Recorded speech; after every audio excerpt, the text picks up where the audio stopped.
Hello, friends, and welcome to the PrepWell podcast. I'm your host, Phil Black.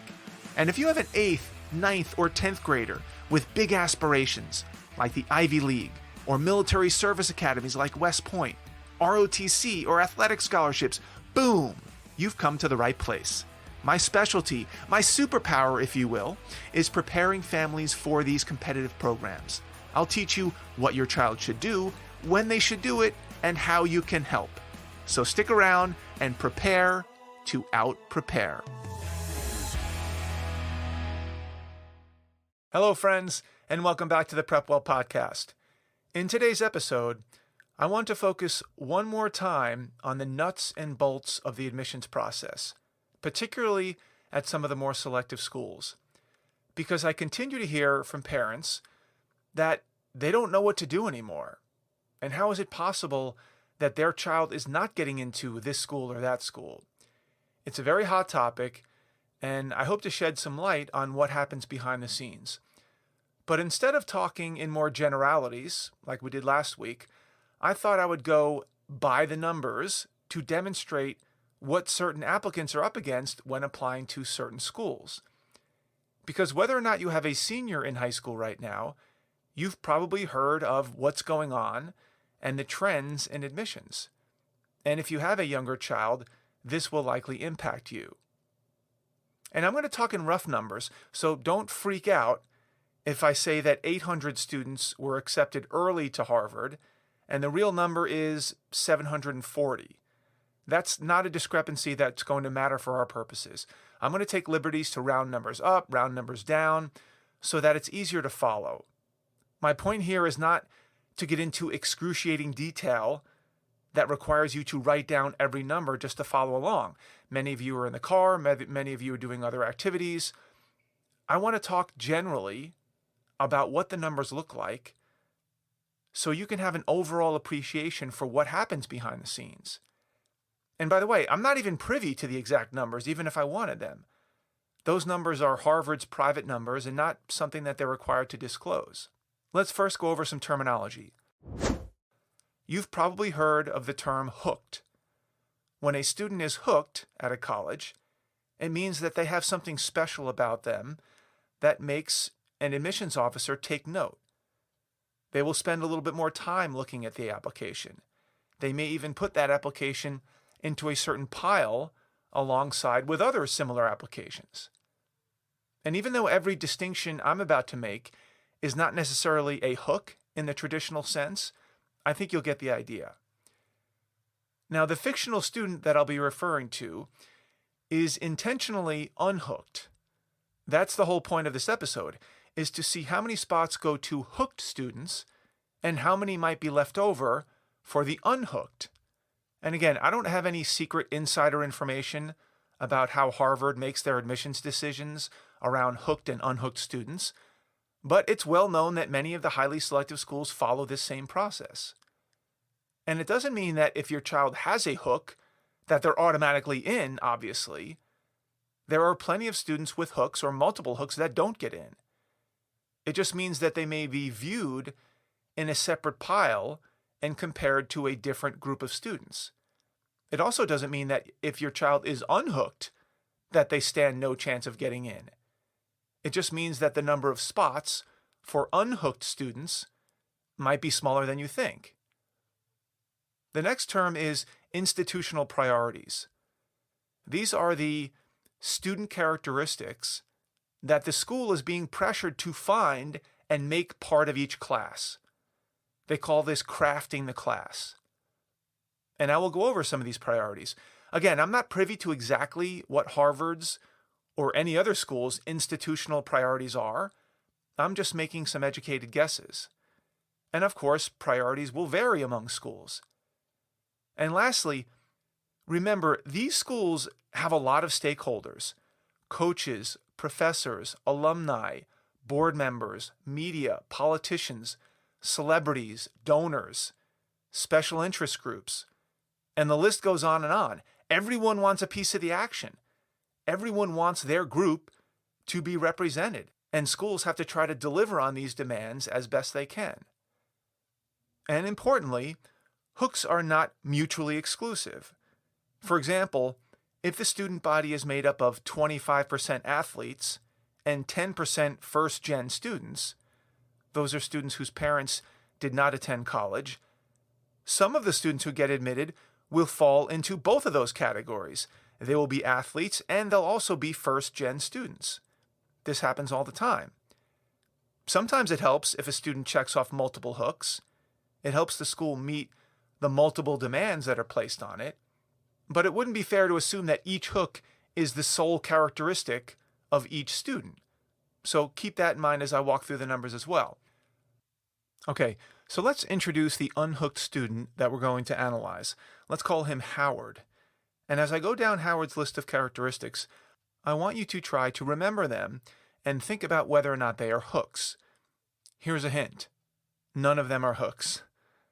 So the point of the analysis is, how much room is there at Harvard for a wildly successful, accomplished, motivated student like Howard who is unhooked? Here's Howard's profile. He's a male Caucasian, 1590 on the SAT. He's taken the most rigorous coursework available at his high school, which is a large public high school, 4.5 GPA, class salutatorian, senior class president, got 4s and 5s on 6 AP exams. He's a 2-sport varsity athlete, though not a recruited athlete at Harvard. He was the founder of a robotics club. He's an Eagle Scout, had a part-time job at Yogurtland, a summer internship at a tech startup. He's got over 200 volunteer hours. He tutors underprivileged middle schoolers. He got strong letters of recommendation, wrote compelling essays.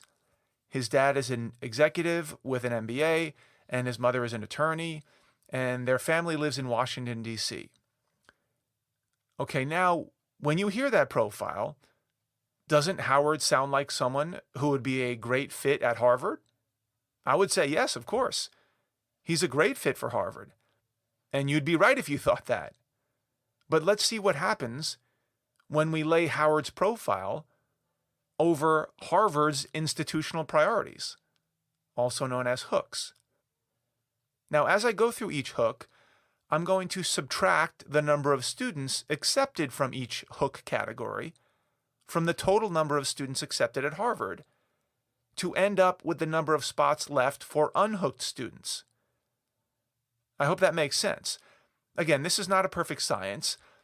I am taking, in some cases, wild guesses about how many students get accepted for each hook, but bear with me. We're trying to illustrate the process here.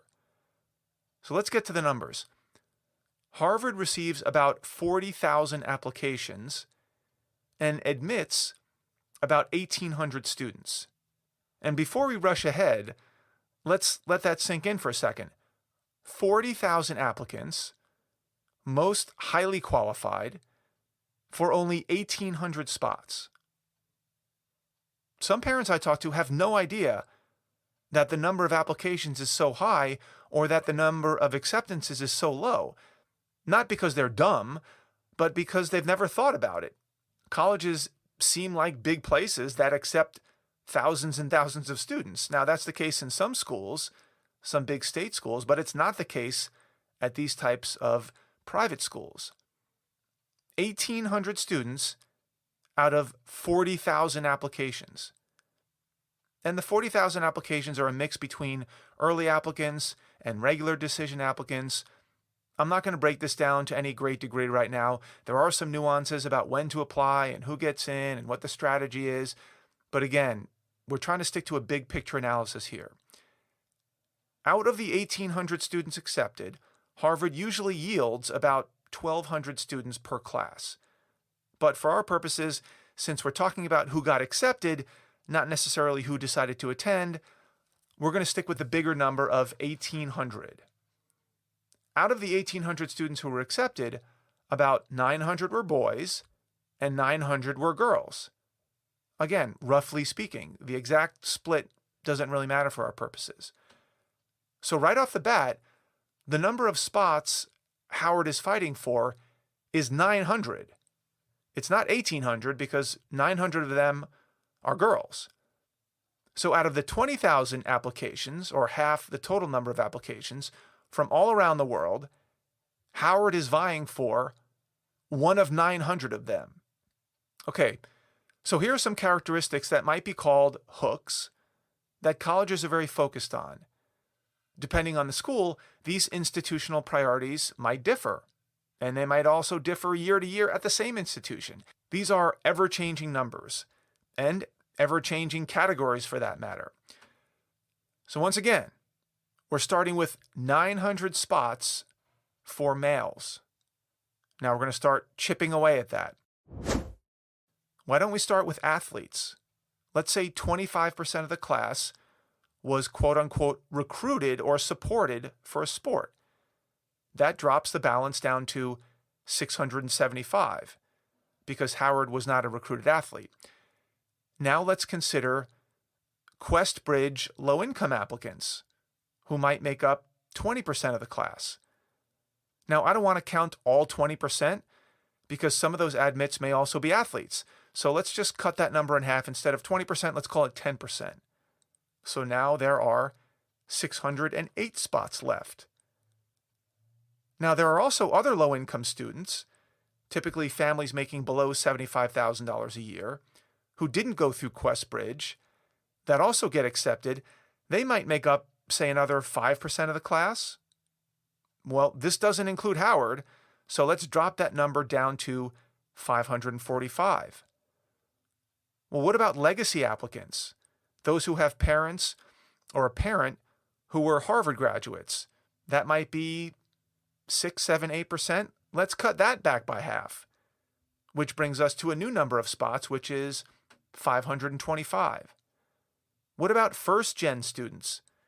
These are students who are first generation whose parents did not go to college. Since Howard is not a first gen, we're going to cut another 5% out. Now we're down to 498. Well, what about development cases for applicants whose parents were quote-unquote big donors? This doesn't include Howard's parents, so let's cut that number back some more. Now we're down to 473. Well, how about kids of celebrities and politicians and presidents and heads of state? That might make up another few percentage points, which brings us down to 450. How about the DEI crowd, the diversity, equity, and inclusion crowd, the people of color, the LGBTQ plus community? Howard doesn't fall into one of these categories, so let's wipe out another 15% of the class, which brings the number down to 380. What about ROTC applicants who make up a small group of spots? That brings the number down to 370. What about the children of faculty members, professors? That brings us down to 347. And let's not forget, there must be representation from all 50 U.S. states, all U.S. territories, and typically over 100 countries. Well, Howard's from Washington, D.C., so he's not getting any credit for geographic diversity. So the number now drops down to 205. What about students with special personal stories? Those fleeing persecution or with unique medical conditions that stand out from the crowd. That drops the number to 193. What about the need to fill some of the less popular majors on campus, like medieval history or anthropology or Latin studies or folklore studies? Unfortunately, Howard intends to study computer science, which is one of the more popular majors, or concentrations if we're talking about Harvard. So he's not in this group. That brings the number down to 16.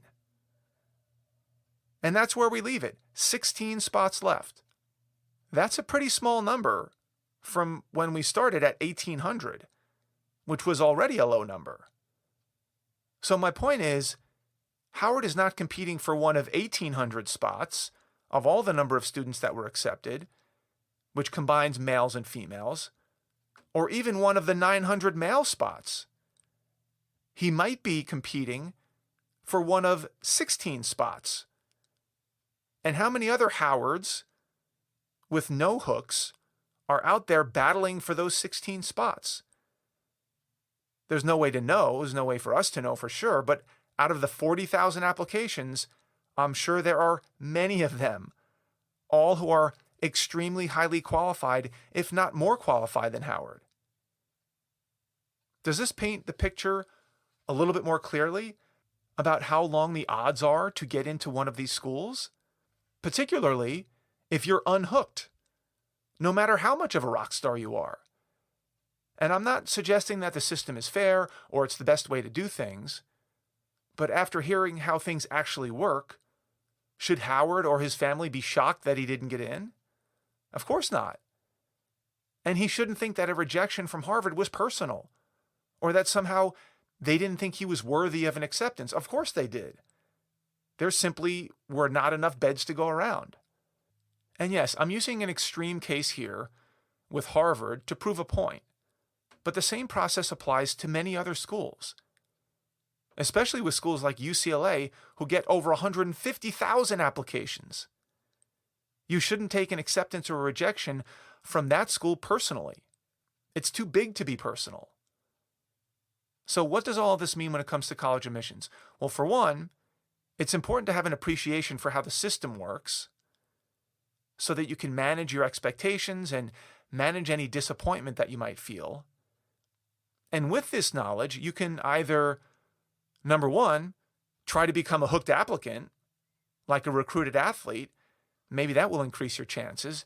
Two, be more realistic in where you apply and not count on Harvard. Number three, not to take rejection personally, even if your application meets or exceeds the typical profile of an applicant. And lastly, number four, be a more compelling and a more competitive applicant by paying attention to what you're doing earlier in your high school career, which is what PrepWell Academy is all about. That's all I've got for you today, folks. Thank you for tuning in. Thank you for the continued support. If you know a parent with a 6th, 7th, 8th grader, 9th grader, 10th grader, 11th grader, or even a senior in high school that might find this helpful, please share the episode with them. You can do that by finding that small box with the tiny arrow pointing up. That's the share button. Click that button, text your friends the link to this episode. Maybe put a little personal note in there from you recommending that they give it a listen. If you have questions, comments, or an idea for an upcoming episode, please reach out to me by email, DM me on Instagram, PrepWell_Academy. Check out our blog, Facebook, connect with me on LinkedIn. I would love to hear from you. And until next week, goodbye, good luck, and never stop preparing.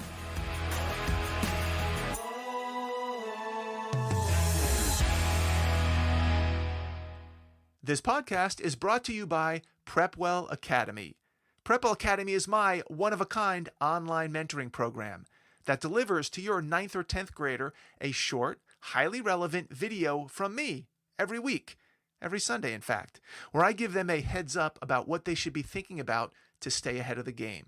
To get these valuable lessons into your child's hands, please head over to PrepWellAcademy.com and enroll your child today.